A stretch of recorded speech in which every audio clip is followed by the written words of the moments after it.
बिस्मिल्लाहिर्रहमानिर्रहीम, अस्सलाम वालेकुम। पाकिस्तानी कैसे हैं आप? मैं आयशा नुमान आपके खिदमत में हाजिर हूँ आपके अपने चैनल आम आवाम के साथ। पाकिस्तानियों बहुत ज़्यादा सन्नाटा हुआ है और किसी को कुछ समझ नहीं आ रहा ये सन्नाटे की वजह क्या है। लेकिन मैं आपको बताती हूँ ये सन्नाटा क्यों है। सन्नाटा इसलिए है क्योंकि मरियम नवाज़ और शहबाज शरीफ जो है वो दोबारा से दुम दुबाकर लंदन रवाना हो चुके हैं। आखिर उनके लंदन रवाना होने की वजूहात क्या हैं? शहबाज शरीफ जो कि सारा साल कमर दर्द का बहाना करते रहते थे और बोलते थे कि मैं तो बैठ भी नहीं सकता, ठीक से खड़े नहीं हो सकता, एक ही दिन के नोटिस पे दोबारा वापस लंदन क्यों चले गए? ऐसी क्या आफत आन पड़ी शहबाज शरीफ पर? और दूसरी तरफ जनाब तमाम नून लीग के हलकों में एक खलबली सी मची हुई है। उस खलबली की वजह क्या है? बहुत से लोग जो है वो मुझे भी फ़ोन कॉल्स कर करके पूछ रहे हैं जी मियाँ साहब आएंगे कि नहीं आएंगे। तो मैं जनाब आपको क्या बताऊं, मुझे तो खुद मालूम नहीं है मियाँ साहब कब आएंगे। वो जो कह रहे थे मियाँ दे नारे वजन के, वो प्लीज़ ये देख लें।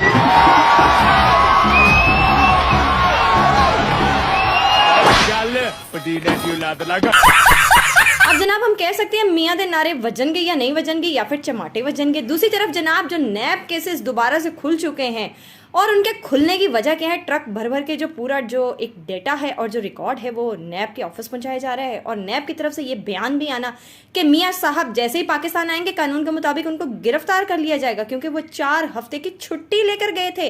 जी वही छुट्टी है जो 50 रुपए के स्टैम्प पेपर पर लेके गए थे। लेकिन जनाब ये छुट्टी बहुत लंबी होगी क्योंकि प्लेटें गिरती ही जा रही थी, संभलने का नाम ही नहीं ले रही थी। और जनाब डॉक्टर अदनान ने बोला था कि मियाँ साहब की बीमारी जो है ना इलाज बीमारी है। जनाब उसका कोई इलाज नहीं। ये बीमारी कौन सी बीमारी है यकीन मानिए मैं बोलना भी चाहूँ तो नहीं बोल पाऊंगी क्योंकि ये पटवारी हजरात सुन नहीं पाएंगे। तो जनाब ये अब बीमारी जो है तवील होते होते शुक्र है ख़त्म हो गई। अब वापस आने का वक्त आया था, लेकिन जनाब मियाँ साहब ने अपने पैरों पे खुद ही कुल्हाड़ा मार दिया। वो कैसे मारा? उन्होंने 2 दिन पहले जोश खताबत में जो है वो एक बयान दिया। उन्होंने बोला कि भाई जनरल बाजवा और फैज़ हमीद जो है पाकिस्तान की इस मुआशी बदहाली का जिम्मेदार हैं।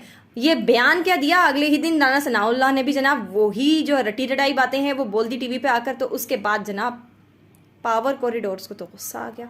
उन्होंने बोला हुन तवानू दसने आ।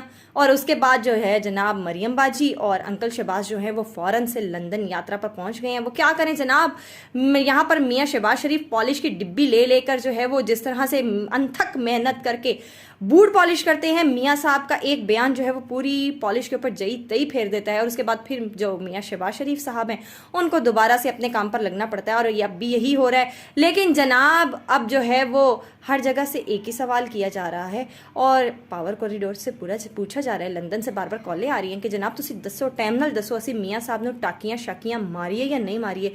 तो जनाब मेरा आपको मशवरा ये है कि तुसी हले रह नहीं दियो। जे मियाँ साहब आ गए तो फिर नहीं बचन लगे, जे ओ जेल चले गए तो फिर की होवेगा। तो मेरा तो आपको चैलेंज है कि अगर मियाँ साहब वाकई लीडर हैं तो पाकिस्तान आए, जेल यात्रा करें और उसी अटक जेल में जो है उनको वहां पर कैद रखा जाए, उसी तरह के सेल में रखा जाए जहां पर कैदी नंबर 804 को रखा गया है। उसी तरह का वॉशरूम, उसी तरह का डेथ सेल और उसी तरह की तमाम फैसिलिटीज़ उनको फराहम की जाएं। फिर पता चल जाएगा कि मियाँ साहब बहुत बड़े लीडर हैं या दिलों का लीडर कैदी नंबर 804। बहुत शुक्रिया।